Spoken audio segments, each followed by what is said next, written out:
All right, 2 o'clock. I hereby call this meeting to order. In the future, though, we will not schedule meetings for 2 o'clock in the afternoon. It is Pat's nap time. Yes. All right, approval of agenda. I make the motion. Second. Oh, I can't talk today. All those in favor? Aye. All right, everybody's had a chance to look at the minutes. I need an approval for last month's minutes. Second? Second. Go ahead. We're all having trouble. Yeah. All right, all those in favor? Aye. All right, new business. Good afternoon. Good afternoon. So today we're actually seeking your approval to update minimum qualifications to our sewer heavy equipment. Quick, Yeah. we seem to have an echo in here or something. Sound system is a little weird. It's terrible anyway. I'm working on it. Okay. Okay. I thought you were just plotting against us again. I'm sorry, go ahead. You're good. Okay, so we're looking to update minimum qualifications to our sewer heavy equipment operator position. So this promotional position at Public Works hasn't been filled in a number of years. And as a part of our process, when a vacancy does occur, we do review the minimum qualifications and make sure that they do align with other positions in the same job class family. So if you turn to page 2 and go towards the bottom of the page where it says working skill. And then also it continues on to page 3. So we're actually, those items that are in red are actually being moved to the minimum qualifications section with some modifications.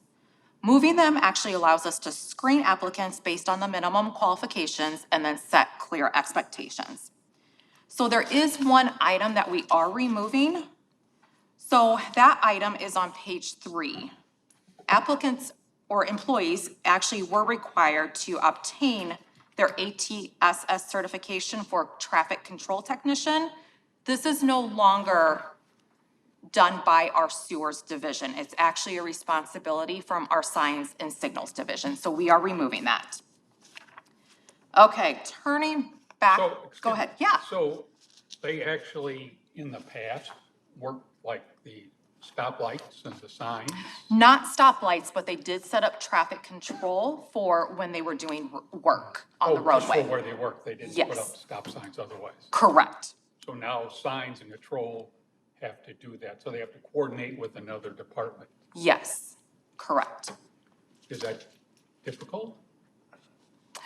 Or a problem? Not that we've seen. In fact, we just did a reorg of the department not that long ago. Back end of last year, you did approve a few positions, and it was what is best fits the needs of the department. Okay. Question? Sure. It says required to take weekend off shift and holiday standby. Is there a limit to how much of that they're required to take? There is, when you say limit, do you mean, I mean, you couldn't ask someone to work every single weekend while others do not. So that is in there required for emergencies. So it could be a snow emergency or flood emergency. So that is when they would be required to take that overtime. Okay. Okay, any other questions? Nope, good, thank you. Okay. Okay, so turning back to page 1, under qualifications, we are actually adding that candidates must possess a high school diploma or GED equivalent. Then, if you look down on the second portion where it has that candidates need to have responsible experience operating specialized construction equipment, towards the end of that, we're actually adding standard HR language and adding which provides the knowledge, skills, and abilities necessary to perform the required work in this position. Okay. Flipping over to page 2. So, must possess a valid Class B CDL with air brake endorsement was in that section below that we just covered. However, due to the equipment that they do need to haul, we are actually requiring candidates to then obtain their Class A CDL with air brake and tanker endorsement within 90 days of appointment. And then we have brought up the physical and background requirements towards the top there.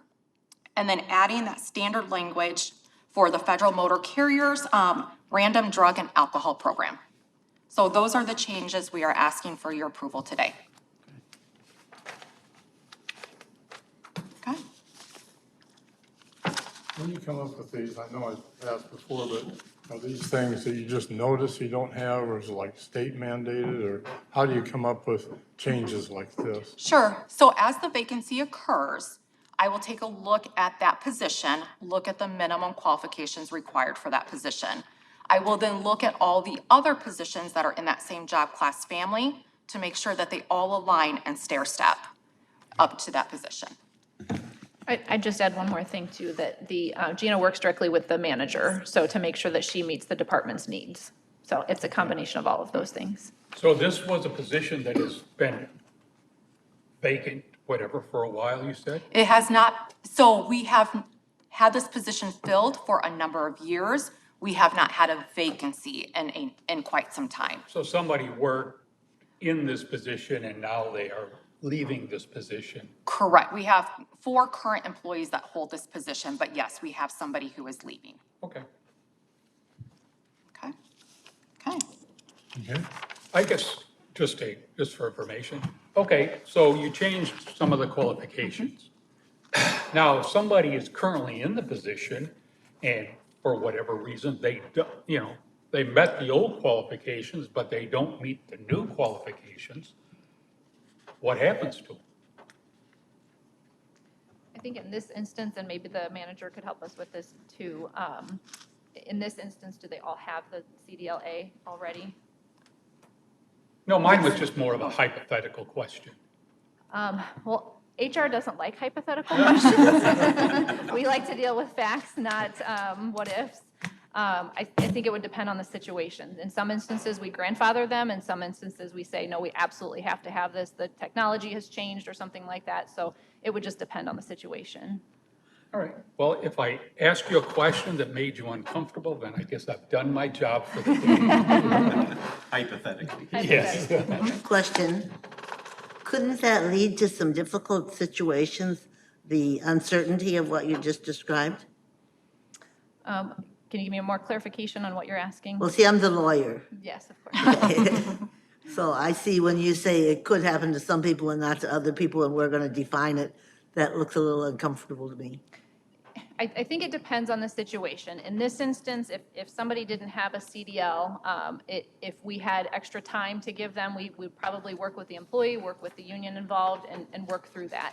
If it was something, IT is the first thing that popped into my head when it was like, if they're talking a different coding language and we absolutely have to have this new technology because the old is outdated, well then you have to work with us and get this or you're no longer qualified for the position. So I haven't in my, I guess, 20 years of experience had this happen where it became a problem where we just had to oust the employee. And I don't think that's our culture here to just not help them through it. Okay, that's reasonable. Thanks. Whoa, that's not right. For a lawyer just to Say say. something's "Yeah, right." reasonable. I apologize.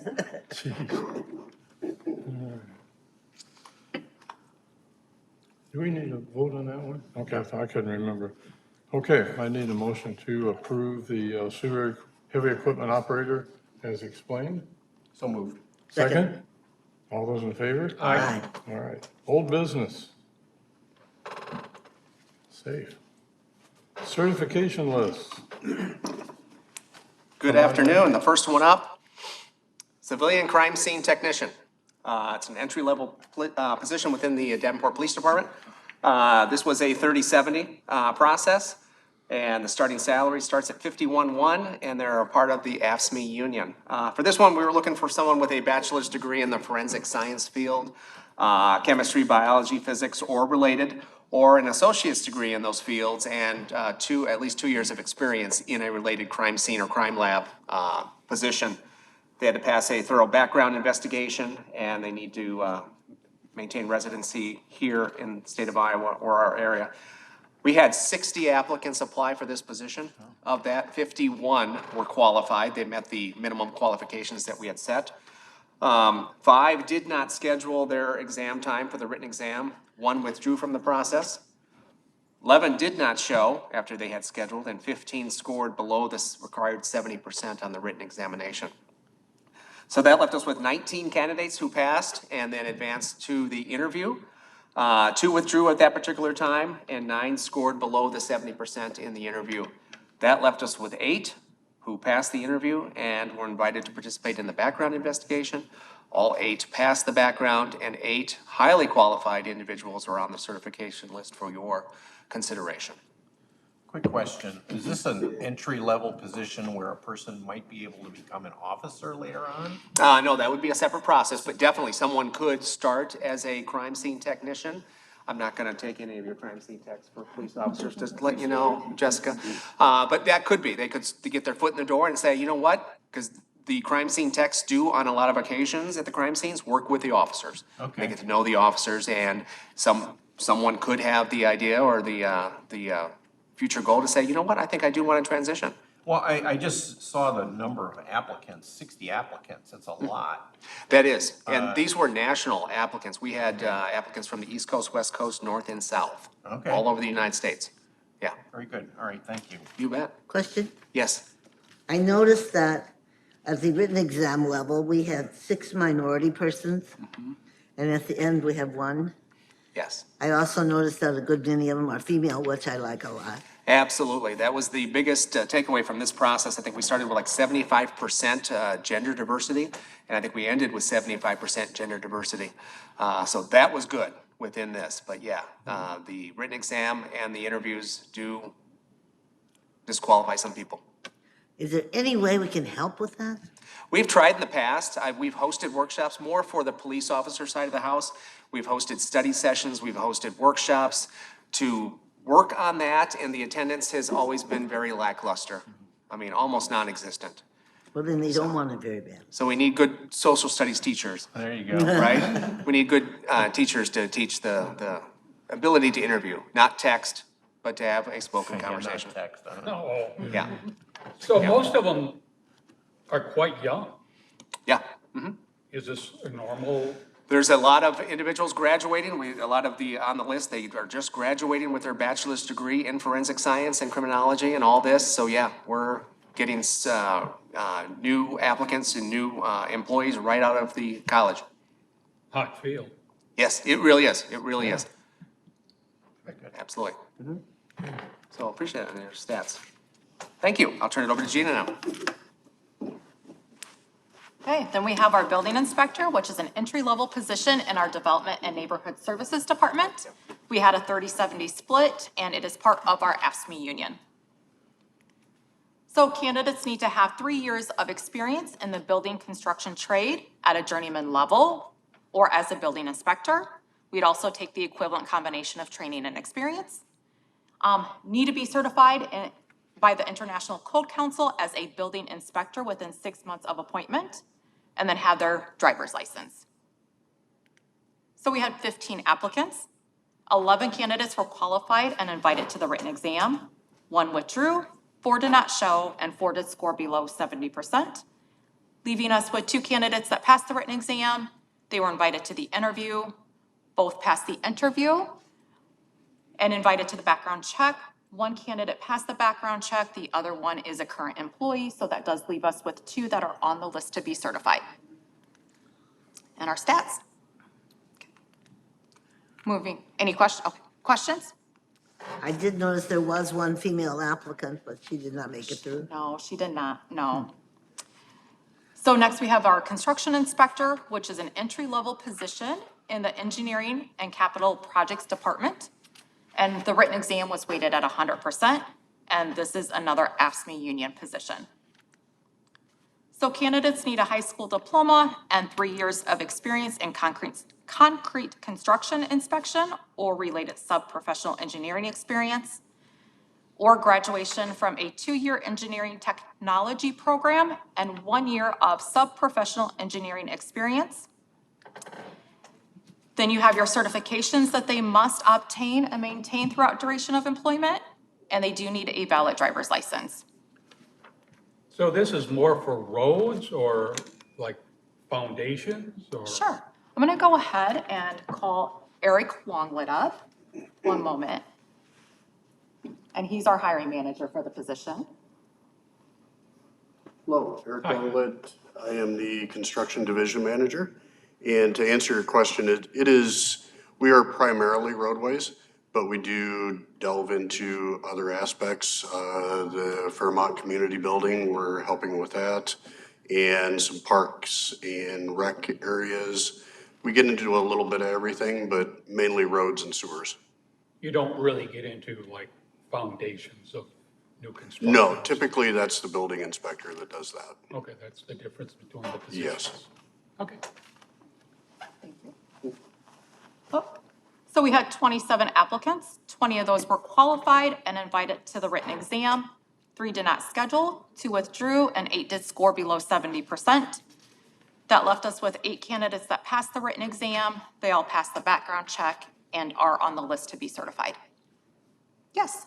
And once again, the minorities and the non-available did not get through. So, correct. That is something that we definitely take into consideration. We also had some minority candidates also apply that did not come to the test as well. Yeah.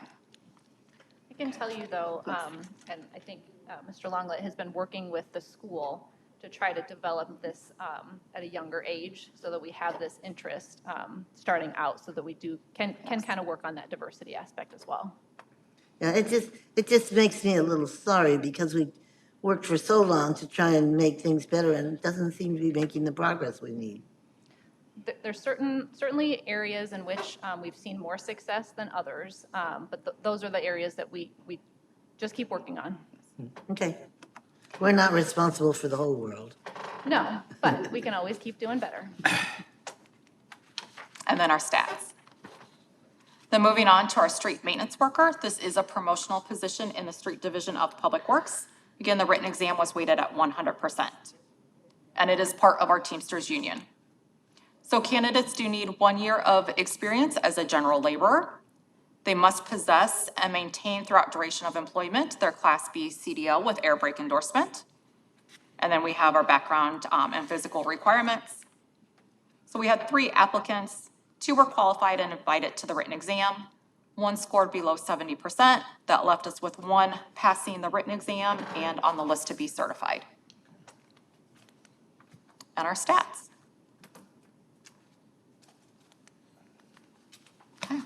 I'll make a motion. Thank you. Any questions? I move that the list be approved. Second? All those in favor? Aye. All right, they're approved. Jeepers. Anybody have anything? All right, I'll accept a motion for adjournment. I make the motion, we adjourn. Second, Second. all those approved. Aye. Aye. We're adjourned.